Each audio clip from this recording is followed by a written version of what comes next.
दोस्तों ICC women's world cup में Australia ने भारत के खिलाफ 331 रन का हदफ हासिल करके नया रिकॉर्ड बना दिया है।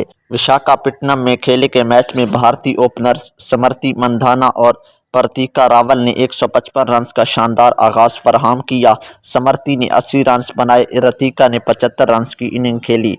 फिर हरलैन डेवल ने 38, जमाइमा ने 33 और रचा घोष ने 32 रन बनाए।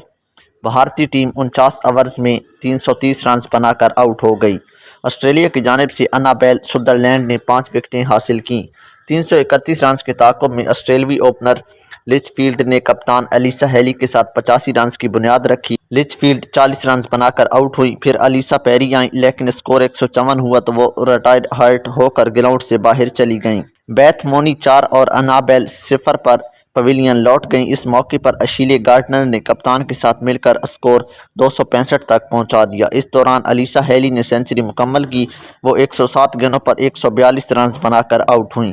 इनके बाद मजीद 2 विकेटें गिरी तो एलिसा पेरी दोबारा मैदान में आईं और 47 रन की नाकाबिल शिकस्त इनिंग खेलकर ऑस्ट्रेलिया को 3 विकेट से तारीखी फतह दिला दी। ऑस्ट्रेलिया ने 331 रन का हदफ 1 ओवर पहले हासिल कर लिया। ऑस्ट्रेलवी टीम ने 331 रन के हदफ का कामयाबी से ताक़ुब करके विमेन वनडे क्रिकेट का नया रिकॉर्ड बना दिया है। ये विमेन वनडे क्रिकेट की तारीख में सबसे बड़े हदफ का कामयाब ताक़ुब है। दोस्तों अगर आपको ऑस्ट्रेलियन टीम की ये कामयाबी पसंद आई है तो कमेंट सेक्शन में अपनी राय ज़रूर दें। वीडियो को लाइक कर दें, चैनल को सब्सक्राइब कर दें ताकि स्पोर्ट्स की मज़ीद अपडेट्स आप तक पहुँचती रहें। शुक्रिया।